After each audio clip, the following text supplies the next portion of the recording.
Hello friends, welcome to Kashmir Civil Services Academy. My name is Rauf Rahman and today we will discuss some of the MCQs of polity. This is the online initiative of Kashmir Civil Services Academy in order to help the students for preparing different exams.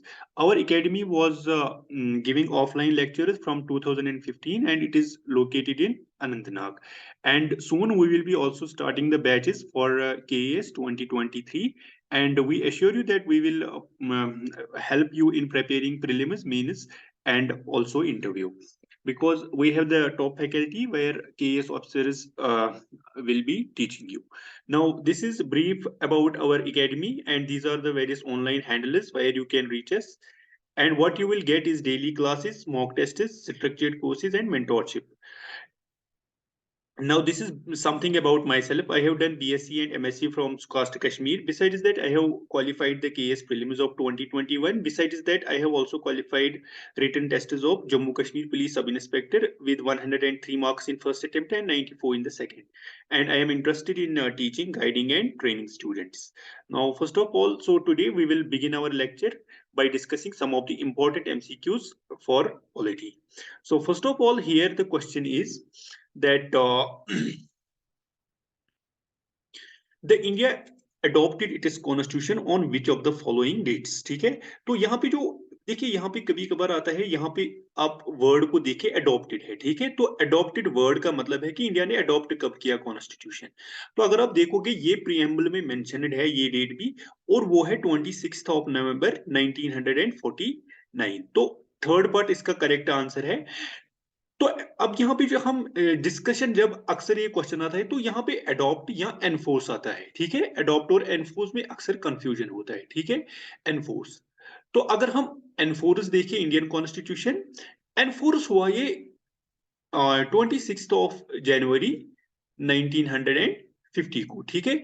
तो उस दिन enforce हुआ constitution, जिसको हम Republic day कहते हैं, लेकिन adopt जो कॉन्स्टिट्यूएंट असेंबली ने इसको किया वो 26 नवंबर 1949 को किया, ठीक है।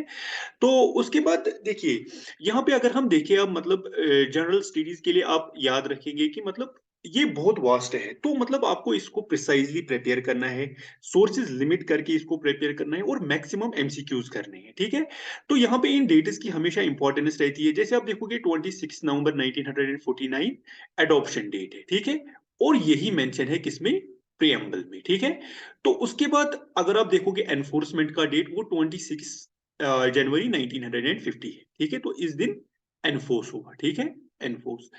तो अब यहाँ पे कभी कभार जो क्वेश्चन आते हैं एडॉप्शन पे, कुछ फीचर्स ऑफ द जो मतलब कुछ प्रोविजंस है कॉन्स्टिट्यूशन के वो लागू हो गए, और उसके बाद जो 26 जनवरी 1950 को उसको उस डेट पे बाकी सारे प्रोविजन जो है वो लागू हो गए कॉन्स्टिट्यूशन की, ठीक है। तो जैसे यहाँ पे अगर आप देखोगे एडॉप्शन में सिटीजनशिप एक है, ठीक है। तो सिटीजनशिप का के जो रिलेटेड लॉज हैं वो अडॉप्ट हो गए इसी दिन, जिस दिन कॉन्स्टिट्यूशन अडॉप्ट हुआ 26 जनवरी 1949 को। तो एनफोर्समेंट के बाद बाकी सारे प्रोविजंस, ठीक है, जो कॉन्स्टिट्यूशन में सारे प्रोविजंस बनाए गए थे वो 26 जनवरी 1950 को एनफोर्स हो गए, ठीक है। तो मतलब एनफोर्स मतलब जो भी प्रोविजंस कॉन्स्टिट्यूशन के। इसी तरह 24 जनवरी 1950 की भी अपनी इंपॉर्टेंस है। तो यहाँ इन डेट्स की काफी ज्यादा इंपॉर्टेंस रहती है, ठीक है। तो अगर आप 9 दिसंबर 1946 देखोगे, इस दिन पहला सेशन हुआ कॉन्स्टिट्यूएंट असेंबली का। तो इस बार हम लिख सकते हैं फर्स्ट सेशन, ठीक है, first session of constituent assembly, ठीक है, असेंबली। तो यहाँ इन डेट्स की काफी ज्यादा इंपॉर्टेंस रहती है, तो इन डेट्स पे आप फोकस कीजिएगा, जो इंपॉर्टेंट डेट्स आते हैं कॉन्स्टिट्यूशन के रिलेटेड, तो ये बुक्स में बिल्कुल मेंशनड होते हैं, ठीक है। तो इसके बाद हम दूसरे एमसीक्यू पे चलते हैं। नाउ दूसरा एमसीक्यू है, which of the following are the rigid provisions of the Indian constitution. तो पहले बात करते हैं थोड़ी बहुत रिजिड और फ्लेक्सिबल प्रोविजंस क्या होते हैं, ठीक है। देखिए यहाँ पे बात आई रिजिड प्रोविजंस, और उसके बाद हम दूसरी बात बोलते हैं फ्लेक्सिबल प्रोविजंस, ठीक है, फ्लेक्सिबल प्रोविजन। तो आप इन वीडियो पॉज करके आप इन एमसीक्यूज को ट्राई कीजिए और उसके बाद आप फिर से वीडियो ऑन कीजिए कि और आंसर देख लीजिए, ठीक है? तो खुद भी इनको ट्राई कीजिए। तो रिजिड और फ्लेक्सिबल प्रोविजन में हमें डिफरेंस पता होना चाहिए पहले यहाँ पे। रिजिड प्रोविजन वो प्रोविजन ऑफ द कॉन्स्टिट्यूशन होते हैं जिनको हम देखिए कॉन्स्टिट्यूशन में अमेंडमेंट होती है या चेंज होती है। तो फ्लेक्सिबल प्रोविजन जो है वो इजीली अमेंड होता है। मतलब कॉन्स्टिट्यूशन या जो मतलब पार्लियामेंट है वो उसको इजीली उस लॉ को चेंज कर सकते हैं। और रिजिड प्रोविजन होता है, इसमें जो प्रोसेस रहती है वो टफ रहती है, ठीक है? मतलब रिजिड प्रोविजन में टफ रहती है ये कोई मतलब चेंज लाना कॉन्स्टिट्यूशन में, जैसे कोई लॉ बनाना या कोई लॉ ब्रेक करना, ठीक है? तो फॉर एग्जांपल अगर हम रिजिड प्रोविजंस की बात करें, यूजुअली रिजिड प्रोविजंस जो होते हैं, अगर आप देखोगे जहां पे इंटरेस्ट ऑफ द स्टेट्स, मतलब जो इंडिया इंडिया को आपको पता होगा कि एक तो यूनियन गवर्नमेंट है और है स्टेट्स की गवर्नमेंट। तो जहां पे भी स्टेट्स की स्टेक या स्टेट्स की इंटरेस्ट मतलब स्टेक पर हो, तो वो प्रोविजंस यूजुअली क्या होते हैं, रिजिड। जैसे आप देखोगे election of president, election of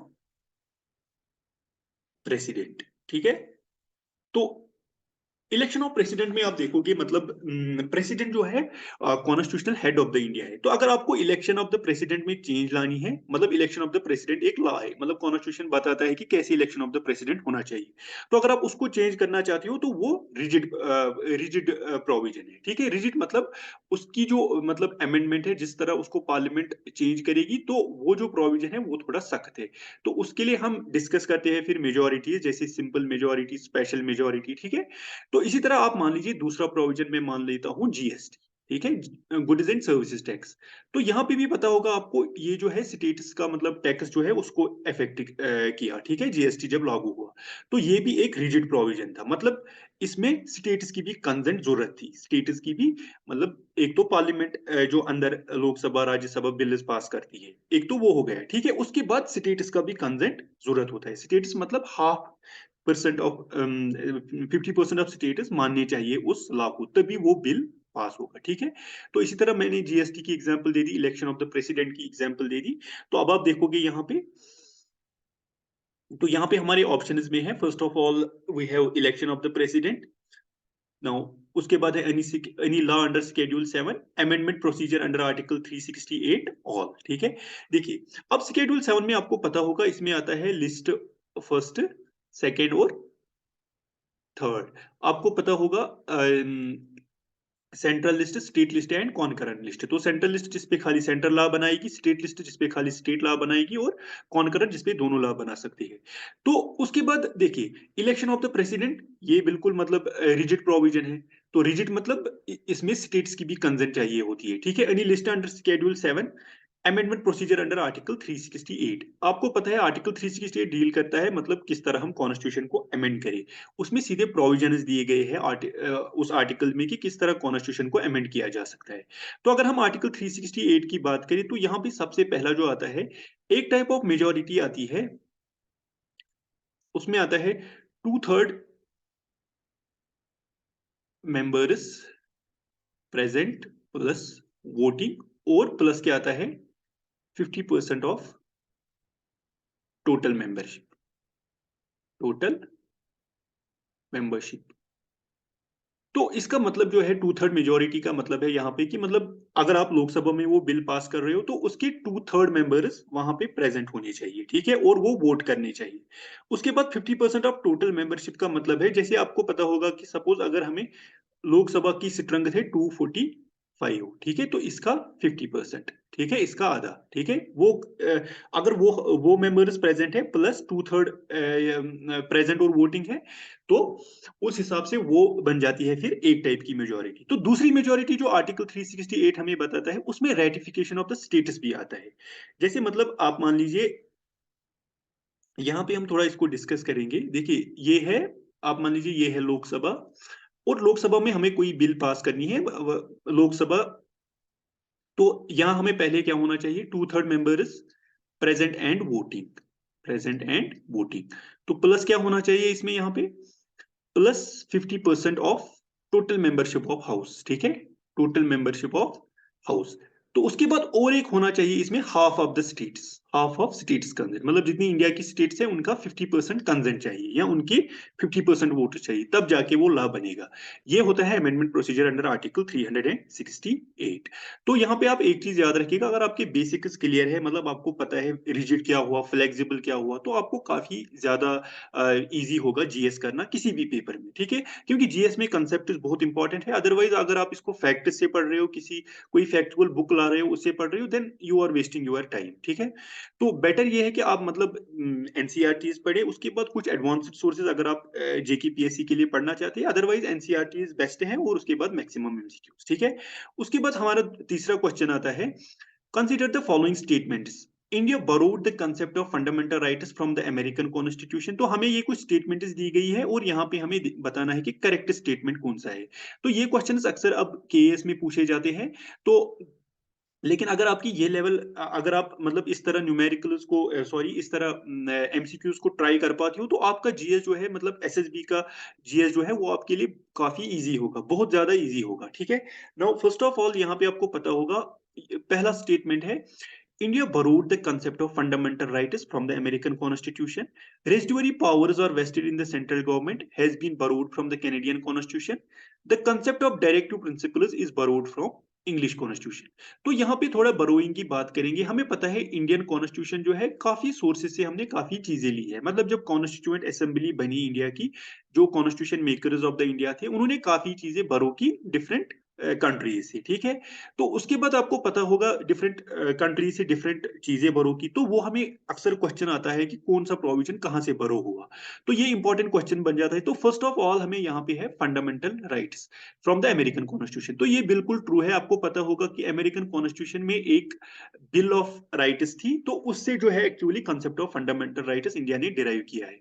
उसके बाद है residuary powers are vested in the central government has been borrowed from the Canadian constitution. तो रेसिडुअरी पावर्स आप यहाँ पे याद रखोगे, ये वो पावर्स होते हैं जो ना ही मतलब जो किसी लिस्ट में फॉल ही नहीं करते हैं। जैसे आपको पता होगा list first, list second and list third होता है अंडर शेड्यूल 7। अगर हम शेड्यूल 7 की बात करें, तो हमारे पास होता है लिस्ट फर्स्ट, सेकंड और थर्ड। तो अब हमें पता है इसमें सेंट्रल लिस्ट, फिर स्टेट लिस्ट और फिर कॉन्करेंट लिस्ट।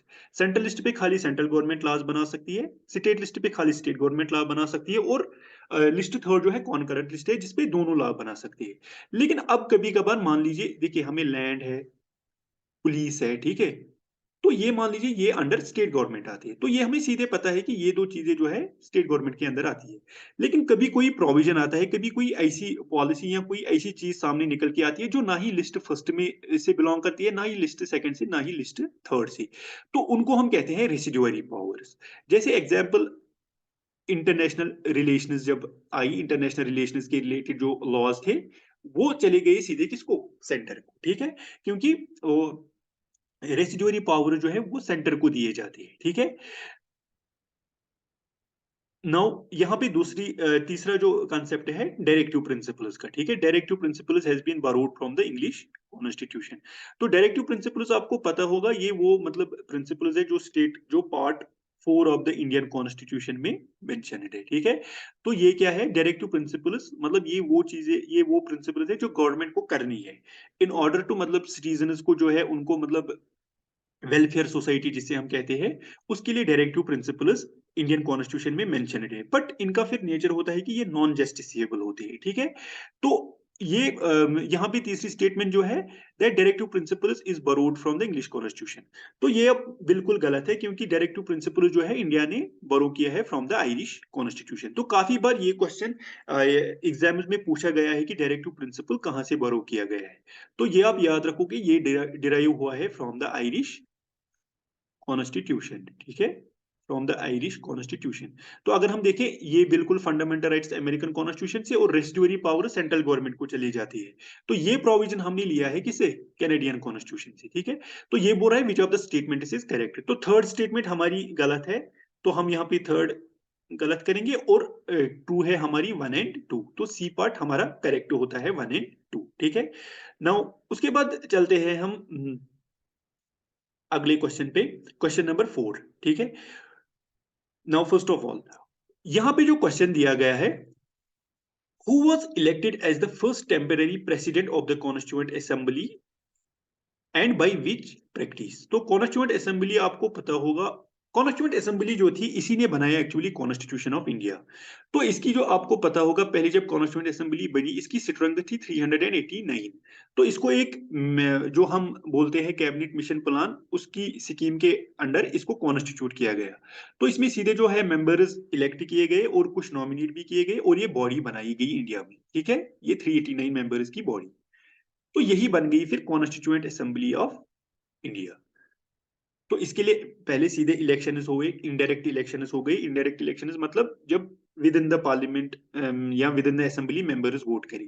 तो इनडायरेक्ट इलेक्शन से ये कॉन्स्टिट्यूएंट असेंबली हमने बनाई 1946 में। फिर इसका फर्स्ट सेशन हुआ और इसी ने पहला जो मतलब कॉन्स्टिट्यूशन ऑफ इंडिया है वो प्रिपेयर किया, ठीक है। तो अब यहाँ पे जो टेम्परेरी प्रेसिडेंट है वो कौन इलेक्ट हुआ था और किस प्रैक्टिस से हुआ था? प्रैक्टिस मतलब वो प्रैक्टिस कहाँ पे मौजूद थी, ठीक है। देखिए यहाँ पे फर्स्ट ऑफ ऑल है Rajendra Prasad by American practice, Mavalankar by French practice, B R Ambedkar by Irish practice and Vallabhbhai Patel by Spanish practice. तो प्रैक्टिस मतलब वो प्रैक्टिस कहाँ पे किस कंट्री में प्रिवेल कर रही थी, ठीक है। तो यहाँ पे पता होगा आपको doctor Rajendra Prasad actually he was the first president of India. मतलब जब इंडिया बना 1950 के बाद जब मतलब कॉन्स्टिट्यूशन एनफोर्स हुआ सीधे, तो प्रोविजनल पार्लियामेंट जो थी इंडिया की वो वही कॉन्स्टिट्यूएंट असेंबली ही थी। लेकिन राजेंद्र प्रसाद को फर्स्ट प्रेसिडेंट ऑफ इंडिया कहा जाता है। लेकिन यहाँ पे जो वर्ड है, यहाँ पे वर्ड है कॉन्स्टिट्यूएंट असेंबली का पहला प्रेसिडेंट, वो कौन था, ठीक है। तो वो आप याद रखोगे वो था जीवी मावलंकर और उसको इलेक्ट किया गया था बाय फ्रेंच प्रैक्टिस। तो फ्रेंच प्रैक्टिस, फ्रेंच में प्रैक्टिस थी कि जो मतलब सीनियर मोस्ट मेंबर है। तो अब थोड़ा सा फ्रेंच प्रैक्टिस को यहाँ पे डिफाइन कर लेते हैं क्या होती है, ठीक है। तो जितना मैं आपको यहाँ पे बोल रहा हूँ अगर आप ध्यान रखोगे तो आपका जो मैक्सिमम जो पॉलिटी है वो कवर भी होगा और आपका रिवीजन भी होगा, ठीक है। तो यहाँ पे आप फ्रेंच प्रैक्टिस याद रखोगे, इसका मतलब है सीनियर मोस्ट, ठीक है, सीनियर मोस्ट। तो सीनियर मोस्ट मेंबर जो है या जो ओल्डेस्ट मेंबर है उसको चूज किया जाता था फ्रांस में किसी भी असेंबली का प्रेसिडेंट, ठीक है। तो उस प्रैक्टिस को बरो करके इंडिया ने किसको इलेक्ट किया, जीवी मावलंकर को as the first temporary president of constituent assembly, ठीक है। तो उसके बाद हमारा और एक क्वेश्चन आता है, now the national flag was adopted by constituent assembly on which of the following dates? तो ये बहुत इंपॉर्टेंट क्वेश्चन है, इससे रिलेटेड काफी सारे क्वेश्चंस हमें एग्जाम्स में आते हैं डेट्स के रिलेटेड, जो इंपॉर्टेंट डेट्स है। जैसे यहाँ पे आपको पता होगा नेशनल फ्लैग के रिलेटेड आया, ठीक है। तो ये कब अडॉप्ट किया कॉन्स्टिट्यूएंट असेंबली ने, जो आज हमारे पास नेशनल फ्लैग है। तो आपको पता होगा उसमें रेड ग्रीन ऑरेंज कलर्स है, ठीक है, sorry red green and that orange green and white colour, और उसके बाद व्हील है जिसमें 24 स्पोक्स लगे हुए हैं, ठीक है। तो उनका अपना अपना मतलब है, ठीक है, अपना अपना मतलब है हर किसी चीज का। जैसे व्हाइट का पीस है, ठीक है, इसी तरह वो 24 स्पोक्स वो बुद्धिज्म के रिलेटेड है, ठीक है। या इसी तरह आप उसके बाद देखोगे जो सैफरॉन और ग्रीन कलर है, ठीक है, उनका भी मतलब है जैसे यूनिटी स्ट्रेंथ, ठीक है। तो इस तरह आपको फ्लैग में कुछ इंपॉर्टेंट चीजें याद रखनी होती है, उससे रिलेटेड फैक्ट्स, मतलब वो जो फ्लैग है किसने मतलब उसको डिजाइन किया था, उसको कब अडॉप्ट किया गया था, ठीक है, पहली बार कब होइस्ट किया गया था, ठीक है। तो यहाँ पे आपको पता होगा नेशनल फ्लैग जो है इंडिया ने वो अडॉप्ट किया था इंडिया ने ऑन जुलाई 22 1947, ठीक है। तो इस डेट पे जो है इंडिया ने जो कॉन्स्टिट्यूएंट असेंबली है, ठीक है, जो इंडिया की कॉन्स्टिट्यूएंट असेंबली थी उसने जुलाई 22 1947 को नेशनल फ्लैग अडॉप्ट किया, ठीक है। तो इसके बाद कुछ और डेट्स आती है, जैसे आपको पता होगा इसी तरह हमारा है फिर यहाँ अगर आप मतलब नेशनल फ्लैग का देखोगे जुलाई 22 1947, लेकिन उसके बाद कुछ इंपॉर्टेंट डेट हमारे पास एक है, आप मानो रिपब्लिक डे से 2 दिन पहले, ठीक है, रिपब्लिक डे होता है 26 जनवरी। तो रिपब्लिक डे से 2 दिन पहले 24 जनवरी 1950 को कुछ इंपॉर्टेंट चीजें अडॉप्ट की इंडिया ने, जैसे नेशनल एंथम, ठीक है, नेशनल एंथम और उसके बाद नेशनल सॉन्ग, ठीक है। तो इसी 24 जनवरी को इलेक्ट किया गया फर्स्ट प्रेसिडेंट राजेंद्र प्रसाद, ठीक है। तो ये कुछ इंपॉर्टेंट डेट्स है जो एसएसबी अक्सर पूछती है, ठीक है। राजेंद्र प्रसाद, ठीक है। तो ये इंपॉर्टेंट डेट जो है कुछ मतलब जैसे यही फ्लैग का है यहाँ जो मतलब 24 जनवरी, इसमें आप सीधे फार्मूला याद रखोगे, ट्रिक याद रखोगे कि national anthem, national song, president Rajendra Prasad, ये 26 जनवरी से 2 दिन पहले मतलब 24 जनवरी को, ठीक है। तो अब 26 जनवरी की भी अपनी इंपॉर्टेंस है, वो थोड़ा सा डिस्कस कर लेते हैं। जैसे आप देखोगे 26 जनवरी हम मनाते हैं एज रिपब्लिक डे, या आप इसको बोलोगे गणतंत्र दिवस, ठीक है, रिपब्लिक डे। नाउ तो इसकी इंपॉर्टेंस जो है आपको पता होगा, जो मतलब पूर्ण स्वराज है, कंप्लीट इंडिपेंडेंस। एक तो होता है मतलब जो पहले कांग्रेस डिमांड कर रही थी वो थी डोमिनेंट स्टेटस, उसके बाद कांग्रेस ने कंप्लीट इंडिपेंडेंस मांगी ब्रिटिश से, तो वो उन्होंने अडॉप्ट किया था लाहौर सेशन में, ठीक है। लाहौर सेशन, सेशन 1929 जो प्रिजाइड किया था जवाहरलाल नेहरू ने, तो उस सेशन में उन्होंने डिमांड की थी कंप्लीट इंडिपेंडेंस, ठीक है। तो उसके बाद उन्होंने 1930 में मनाया था पूर्ण स्वराज, ठीक है, पूर्ण स्वराज डे। तो उसको कमेमोरेट करने के लिए 26 जनवरी को मनाया गया था, इसीलिए 26 जनवरी रखा गया है रिपब्लिक डे ऑफ इंडिया, ठीक है। तो ये इंपॉर्टेंट डेट्स का अगर आपको पीछे का लॉजिक पता हो, तो इसके लिए मैं आपसे रिक्वेस्ट करूंगा हर किसी स्टूडेंट से कि आप एनसीईआरटीज पढ़े, और एनसीईआरटीज के बाद अगर आप चाहे तो एडवांस्ड बुक्स पढ़े, ठीक है। तो जीएस में इस तरह ना जाइए कि आप कोई बुक ला रहे हो, फैक्चुअल बुक, और उस तरह उसको पढ़ रहे हो, अदरवाइज ये बहुत लंबा है, आप इसमें कहीं नहीं पहुंचोगे, ठीक है। Now second thing is that consider the following statements. तो फिर से स्टेटमेंट्स दी गई है और उसके बाद बताना है हमें यहाँ पे करेक्ट स्टेटमेंट कौन सी है, ठीक है। नाउ इस क्वेश्चन 6th क्वेश्चन पे चलते हैं। The Indian constitution is based on parliamentary sovereignty. The Indian constitution provides for due process of law. Indian constitution provides for procedure established by law, ठीक है।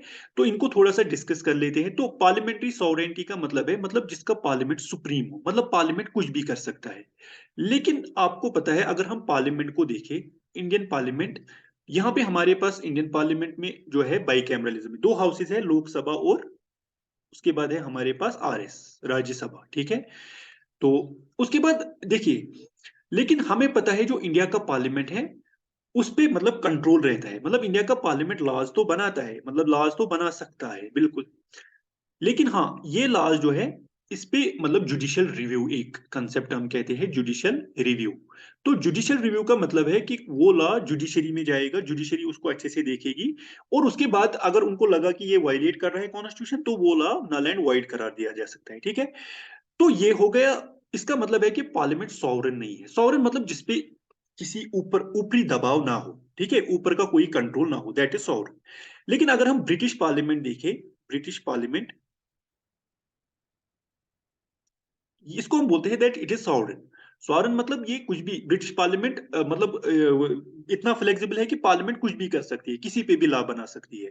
तो इसके बाद इसका फेमस कोट ये है कि मतलब UK parliament can change anything accept man into woman, ठीक है।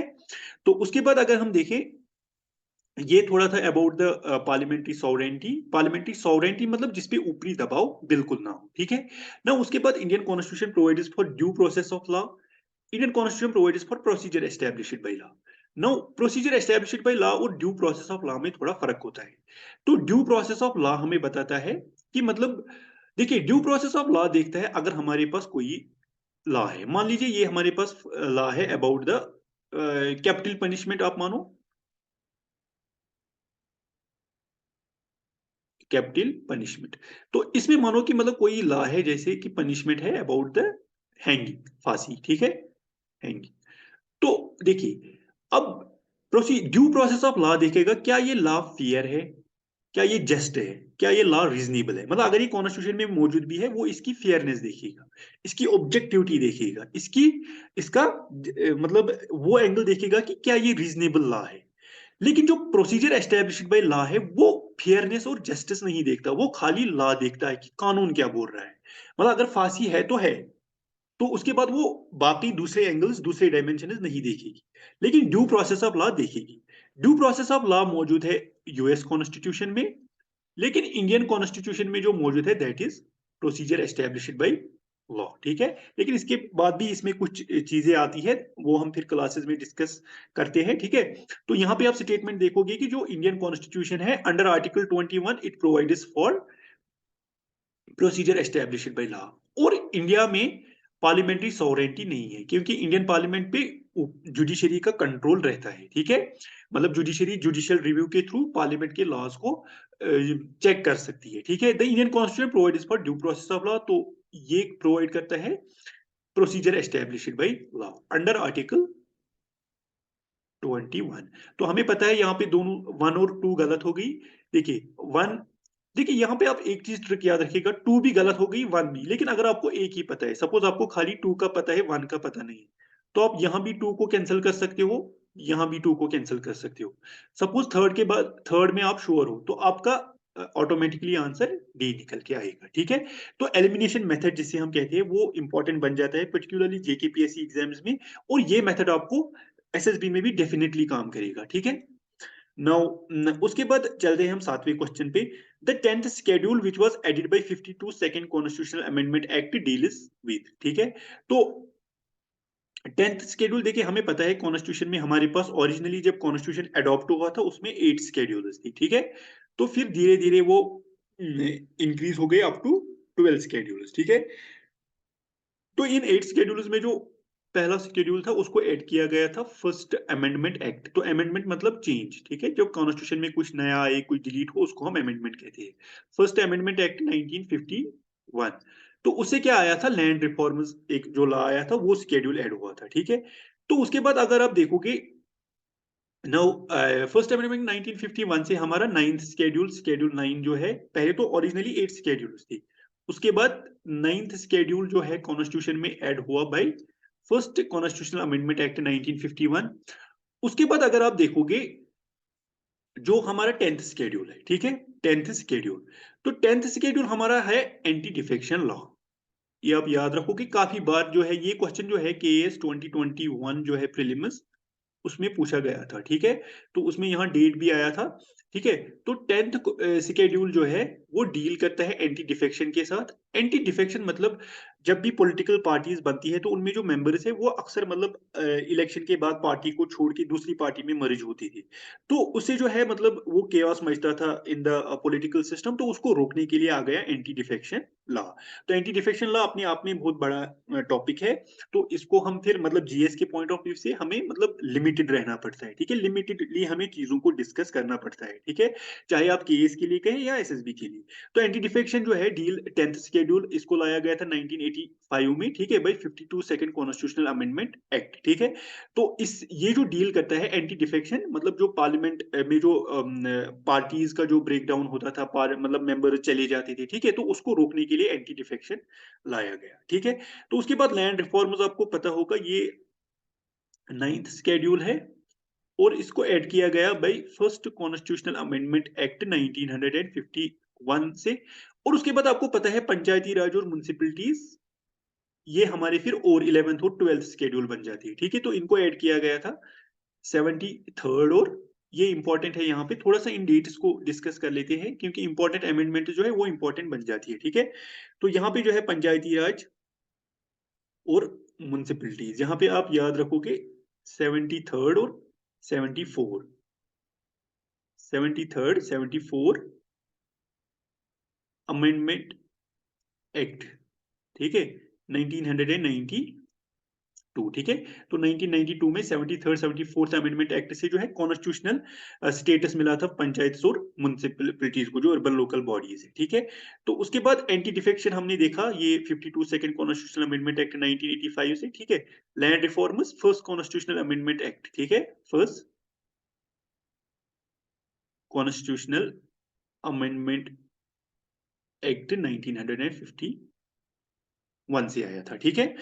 तो ये इंपॉर्टेंट डेट्स है, ये 4 शेड्यूल्स कैसे आए थे, किस अमेंडमेंट से आए थे, इस पे काफी बार क्वेश्चंस पूछे गए हैं, ठीक है। तो ये जो क्वेश्चन है ये केएस प्रीलिम्स 2021 में आया था, ठीक है। तो उसके बाद हम दूसरा 8वां क्वेश्चन डिस्कस करते हैं, which of the following are the unitary features of the Indian constitution, ठीक है। तो यहाँ पे देखिए हम थोड़ा सा पहले डिस्कस करते हैं और यूनिटरी और फेडरल को थोड़ा सा, ठीक है। नाउ यूनिटरी का मतलब है वो प्रोविजन, मतलब जो जहां पे मतलब सेंटर को क्या होती है, काफी ज्यादा वो ये अथॉरिटी होती थी, मतलब सारी अथॉरिटी या उस लॉ पे जो उस वो प्रोविजन जो है वो चीजें जो है सेंटर के कंट्रोल में होती है, ठीक है। तो यूनिटरी में आप देखोगे सेंट्रल कंट्रोल होता है, ठीक है, या सेंट्रल गवर्नमेंट का कंट्रोल होता है, ठीक है। तो उसके बाद अब दूसरा चीज देखो कि हमारे पास एक और कंसेप्ट आता है, फेडरल। तो futures of the Indian constitution में आप देखोगे सेंट्रल, यूनिटरी एंड फेडरल, ठीक है। तो फेडरल में वो चीजें आती है जिनमें स्टेट्स को भी मतलब जो है पावर हो। जैसे आप देखोगे यहाँ पे देखिए बाइकैमरलिज्म है। बाइकैमरलिज्म में हमें पता है कि इंडिया में आता है हमारे पास पार्लियामेंट में लोकसभा और राज्यसभा। तो लोकसभा जो है ये पॉपुलर विल, मतलब नेशनल लेवल पे जो इलेक्शंस होते हैं उसको मतलब जिसको आप बोलते हो दैट दोज, मतलब जो हमारे एमपीज होते हैं, ठीक है, मेंबर ऑफ पार्लियामेंट। तो एमपी तो राज्यसभा में भी होते हैं लेकिन ये रिप्रेजेंट करते हैं स्टेट्स को। तो राज्यसभा रिप्रेजेंट्स स्टेट्स, और ये जो लोकसभा है ये रिप्रेजेंट करती है पॉपुलर विल, पॉपुलर विल। तो इसमें फिर इलेक्शंस भी जो है डिफरेंटली होते हैं लोकसभा राज्यसभा में। तो स्टेट्स को रिप्रेजेंट करती है राज्यसभा, और जो भी मतलब स्टेट्स के रिलेटेड होगा, स्टेट्स को रिप्रेजेंट करेगा, मतलब उनको हम बोलते हैं फेडरल प्रोविजंस, ठीक है। जहां पे खाली अथॉरिटी सेंट्रल गवर्नमेंट के पास चली जाए उसको हम बोलते हैं यूनिटरी। तो यहाँ पे अब आप थोड़ा सा देख लीजिए, देखिए यहाँ पे पहला ऑप्शन जो है बाइकैमरलिज्म है। तो बाइकैमरलिज्म में लोकसभा राज्यसभा, राज्यसभा स्टेट्स को रिप्रेजेंट करता है। तो ये बोलता है यूनिटरी फ्यूचर कौन है, तो ये तो फेडरल फ्यूचर है। उसके बाद रिटन कॉन्स्टिट्यूशन, रिटन कॉन्स्टिट्यूशन में थोड़ा सा बोलते हैं यहाँ पे, रिटन और अनरिटन कॉन्स्टिट्यूशन में ये है कि जो रिटन कॉन्स्टिट्यूशन है उसके प्रोविजंस लिखे होते हैं, और जो अनरिटन कॉन्स्टिट्यूशन है उसके प्रोविजंस लिखे नहीं होते हैं। उसके बाद शेड्यूल 7 में आपको पता होगा लिस्ट फर्स्ट, सेकेंड और थर्ड। तो यहाँ पे सेंट्रल, स्टेट और कॉनकरेंट। तो स्टेट और कॉनकरेंट जो है उस पे स्टेट लॉज भी, स्टेट भी मतलब स्टेट की भी, स्टेट को भी अथॉरिटी है। उसके बाद wasting of residuary powers in the centre. तो हमने पहले भी बात किया कि जो रेजिडुअरी पावर्स है ये वो पावर्स होते हैं जो किसी लिस्ट में नहीं फॉल डाउन करते ये, लेकिन ये ऑटोमेटिकली अगर मतलब कोई ऐसा प्रोविजन आता है, कोई ऐसा लॉ आता है, तो वो सीधे चला जाता है सेंट्रल गवर्नमेंट को। तो इसका जो करेक्ट आंसर है that is 4, wasting of residuary powers in the centre. क्योंकि जो रिटन कॉन्स्टिट्यूशन है, रिटन कॉन्स्टिट्यूशन मतलब देखिए रिटन और अनरिटन कॉन्स्टिट्यूशन में आप देखोगे कि जो अमेरिकन और इंडियन कॉन्स्टिट्यूशन है, दोज आर रिटन कॉन्स्टिट्यूशन, मतलब जो प्रोविजन है वो सीधे एक डॉक्यूमेंट में लिखे हुए हैं, ठीक है। और उस डॉक्यूमेंट वही हम इंडिया का बोलते हैं that that document has got special legal sanctity, ठीक है। नाउ तो अगर रिटन कॉन्स्टिट्यूशन है तो रिटन कॉन्स्टिट्यूशन फ्यूचर होता है कौन सा, फेडरल फ्यूचर, ठीक है। नाउ क्योंकि वहां पे स्टेट्स के बारे में भी जो है प्रोविजंस लिखे होते हैं बाकायदा, ठीक है। नाउ उसके बाद क्वेश्चन नंबर 9 पे चलते हैं। The parliamentary form of government has which of the following features. तो अब बोलता है यहाँ पे देखिए, अब अभी तक तो हमने बोला यूनिटरी और दिस फेडरल। नाउ अब हम थोड़ा पार्लियामेंट्री के बारे में बात करते हैं, पार्लियामेंट्री और प्रेसिडेंशियल। देखिए हमारे पास गवर्नमेंट होती है पार्लियामेंट्री, प्रेसिडेंशियल और क्वासी प्रेसिडेंशियल, ठीक है। तो पार्लियामेंट्री फॉर्म ऑफ गवर्नमेंट की कुछ अपने फ्यूचर्स होते हैं। जैसे आप देखोगे इसमें इंपॉर्टेंट एक चीज है, पीएम होता है रियल, पीएम होता है रियल हेड, ठीक है। पीएम होता है रियल हेड, या इसको हम prime ministerial form of government बोलते हैं, ठीक है। इसके बाकी अपने फ्यूचर्स भी है, और भी फ्यूचर्स है, जैसे डिसोल्यूशन ऑफ लोकसभा, ठीक है, मतलब लोकसभा का डिसोल्व होना आफ्टर जब वो टर्म कंप्लीट करती है, ठीक है।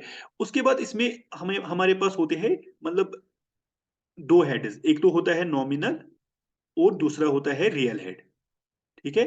तो जैसे इंडिया में आपको पता होगा प्रेसिडेंट भी है और पीएम भी है, ठीक है, प्रेसिडेंट और पीएम भी है, तो ये भी इसका एक फ्यूचर होता है। उसके बाद आपको पता होगा जो ये पार्लियामेंट्री फॉर्म ऑफ गवर्नमेंट है इसके अपोजिट हमें आती है प्रेसिडेंशियल फॉर्म ऑफ गवर्नमेंट। तो प्रेसिडेंशियल फॉर्म ऑफ गवर्नमेंट आपको पता होगी ये प्रेजेंट है इन यूएस कॉन्स्टिट्यूशन, यूएस में हमें प्रेसिडेंशियल फॉर्म ऑफ गवर्नमेंट है क्योंकि वहां पे पीएम नहीं है, वहां पे जो है सारी अथॉरिटी किसको है, प्रेसिडेंट को, ठीक है, presidential form of government.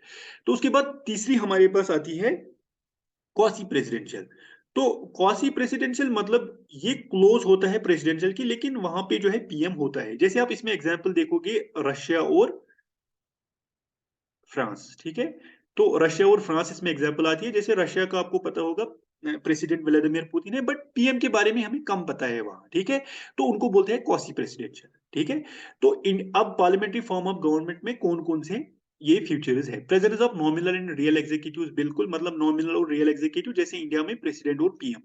Coordination between the legislature and the executive, leadership of the prime minister all. तो ये मैंने आपको बोला कि वहां प्राइम मिनिस्टर असल में रियल हेड जो होता है प्राइम मिनिस्टर होता है। और उसके बाद coordination between the legislature and the executive. जैसे आपको पता होगा हमारे पास ये है लेजिस्लेचर और ये है एग्जीक्यूटिव, ठीक है। अगर इंडिया में आप मतलब ये कोई बंदा है और ये वोट कर रहा है, ठीक है, ये वोट कर रहा है, तो ये उस वोट से इलेक्ट करता है लेजिस्लेटर को, ठीक है। और वही लेजिस्लेटर फिर बनाते हैं इंडिया का पार्लियामेंट या इंडिया की मिनिस्ट्री बनाती है, मतलब वही लेजिस्लेचर एग्जीक्यूटिव भी बनाता है, ठीक है। तो ये पार्लियामेंट्री फॉर्म ऑफ गवर्नमेंट का एक फ्यूचर होता है कि जो जब हम इलेक्ट करते हैं लेजिस्लेटर को, वही लेजिस्लेटर एग्जीक्यूटिव भी बनाते हैं, मतलब जो लेजिस्लेटर होता है वही एग्जीक्यूटिव भी होता है। तो लेजिस्लेचर लॉ मेकिंग बॉडी और एग्जीक्यूटिव जो उन लॉज को इंप्लीमेंट करता है। लेकिन अगर आप प्रेसिडेंशियल सिस्टम देखोगे, प्रेसिडेंशियल सिस्टम में जो लेजिस्लेचर है और एग्जीक्यूटिव है वो अलग अलग आती है। मतलब जो वहां का अमेरिका का कोई बंदा है, वो लेजिस्लेचर को अलग से इलेक्ट करता है और एग्जीक्यूटिव के लिए अलग से वोट करता है। मतलब लेजिस्लेचर और एग्जीक्यूटिव में कोई वो नहीं होता है रिश्ता, मतलब लेजिस्लेचर सेपरेट होता है एग्जीक्यूटिव से। तो ये होता है फ्यूचर किसका? प्रेसिडेंशियल सिस्टम ऑफ गवर्नमेंट का, ठीक है। तो इसमें आप सीधे याद रखोगे जैसे इंडिया में हम लोकसभा इलेक्शंस करते हैं, तो खाली लोकसभा इलेक्शंस में हम लेजिस्लेटर को इलेक्ट करते हैं और वही फिर मिनिस्ट्री बनाते हैं।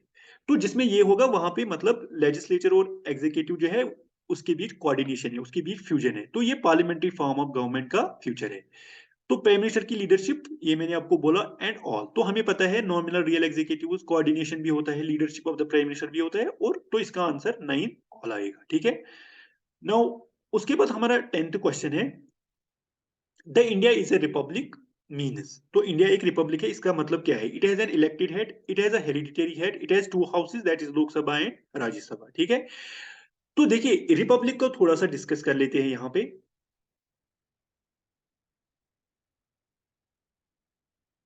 नाउ फर्स्ट ऑफ ऑल जो रिपब्लिक का मतलब है, देखिए रिपब्लिक का मतलब है कि इंडिया का जो हेड है एक तो इलेक्टेड है, ठीक है, इलेक्टेड हेड।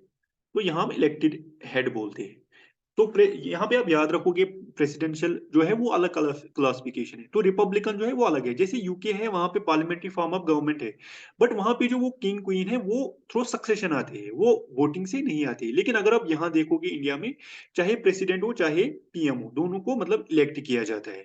तो यहाँ पे जो आंसर आएगा हमें, देखिए हमने अभी बोला जो ये लोकसभा राज्यसभा, लोकसभा राज्यसभा ये पार्लियामेंट्री फॉर्म ऑफ फ्यूचर है। मतलब ये इसका मतलब है कि इंडिया में अगर बाइकैमरलिज्म है तो वो पार्लियामेंट्री फॉर्म ऑफ गवर्नमेंट है। Now elected head, elected head, तो यहाँ पे जो इंपॉर्टेंट है इलेक्टेड हेड आपको याद रखना है। जहां पे भी इलेक्टेड हेड होगा, क्योंकि हम देखिए जो हमारा मतलब कॉन्स्टिट्यूशनल हेड है उसको मतलब under article 52 we have president, तो he is elected, he is not hereditary, वो सक्सेशन के थ्रू नहीं आता है। तो जहां इलेक्शन के थ्रू हेड आए, मतलब पब्लिक हेड को चूज करे, तो उसको हम बोलते हैं रिपब्लिक, ठीक है। लेकिन अगर हम ब्रिटिश में देखें वहां पे जो क्वीन है वो थ्रू या किंग आता है, वो थ्रू सक्सेशन आता है, ठीक है। तो रिपब्लिक का मतलब है इलेक्टेड हेड, ठीक है। नाउ उसके बाद 11th क्वेश्चन पे चलते हैं। The parliamentary form of government is also known as Westminster model of government, Weimar model of government, presidential form of government, republican form of government, ठीक है। नाउ यहाँ पे आप देखोगे जो वेस्टमिनिस्टर मॉडल ऑफ गवर्नमेंट है, Weimar presidential, republican. Now parliamentary form of government, क्या उसको हम प्रेसिडेंशियल फॉर्म ऑफ गवर्नमेंट बोलते हैं? देखिए ये तो अलग, मैंने आपको पहले ही समझाया कि प्रेसिडेंशियल फॉर्म ऑफ गवर्नमेंट में मतलब वो यूएस में प्रेजेंट है, ठीक है। तो क्या हम उसको वीमर मॉडल ऑफ गवर्नमेंट बोलते हैं या रिपब्लिकन फॉर्म ऑफ गवर्नमेंट बोलते हैं या वेस्टमिनिस्टर मॉडल ऑफ गवर्नमेंट बोलते हैं? तो आपको पता है जो मतलब यहाँ पे आप एक फैक्ट याद रखो कि वेस्टमिनिस्टर एक प्लेस है लंदन में, ठीक है, लंदन में, जहां जो ब्रिटिश का जो कॉन्स्टिट्यूशन है वो लिखा गया था। तो ब्रिटिश को आपको पता होगी जो मतलब पार्लियामेंट्री फॉर्म ऑफ गवर्नमेंट है वो प्रेजेंट है किसमें? ब्रिटिश में। तो उससे हमने बरो किया है पार्लियामेंट्री फॉर्म ऑफ गवर्नमेंट, तो इसका आंसर है वेस्टमिनिस्टर मॉडल ऑफ गवर्नमेंट। लेकिन अगर आप ये वीमर मॉडल देखोगे, ये एक्चुअली एक दूसरा प्रोविजन है। जैसे आपको पता है फंडामेंटल राइट्स जो है ये सस्पेंड रहते हैं ड्यूरिंग इमरजेंसी।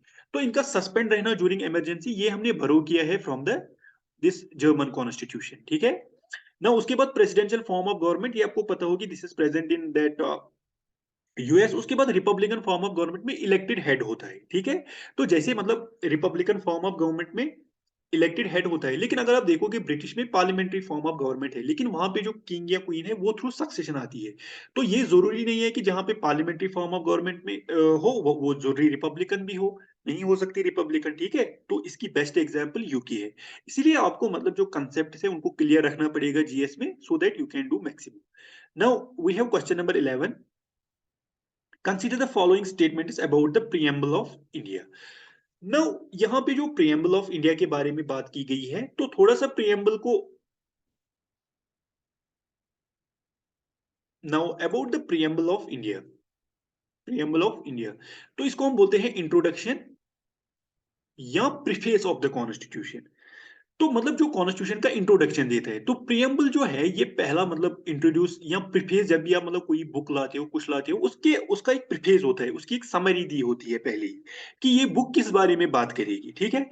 तो उसको हम बोलते हैं इंट्रोडक्शन या प्रीफेस। तो इसी तरह जो प्रियम्बल है ये हमें बताता है, ये समरी होती है किसकी, कॉन्स्टिट्यूशन की, summary of the constitution, summary of constitution. तो ये हमें कॉन्स्टिट्यूशन की समरी बताता है या कॉन्स्टिट्यूशन की फिलॉसफी बताता है, मतलब ये कॉन्स्टिट्यूशन कैसा है। जैसे आपको पता होगा, प्रियम्बल बिगिन होता है, we the people of India having solemnly resolved to constitute India into sovereign socialistic secular democratic republic, ठीक है।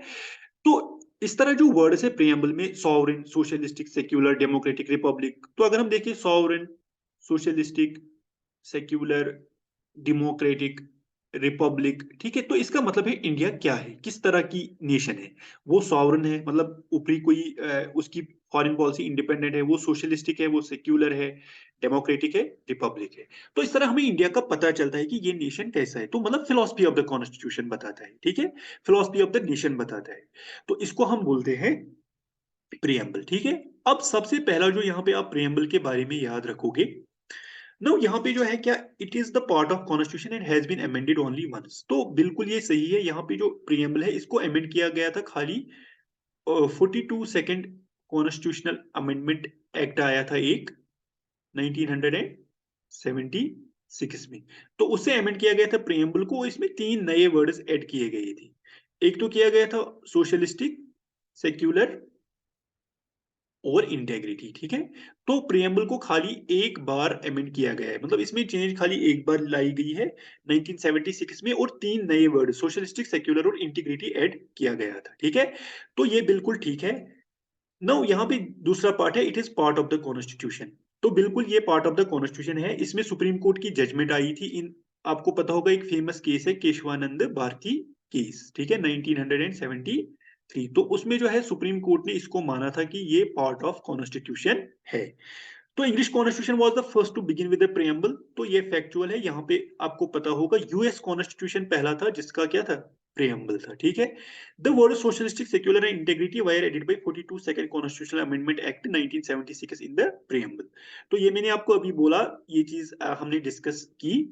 तो यहाँ पे जो अब बात आती है, देखिए अब हमें पता है कि जो यूएस कॉन्स्टिट्यूशन है वो पहली बार प्रेम्बल से बिगिन हुआ था, तो दूसरा स्टेटमेंट हमारा गलत है, ठीक है। तो हमारा बचता है फर्स्ट एंड थर्ड, ठीक है।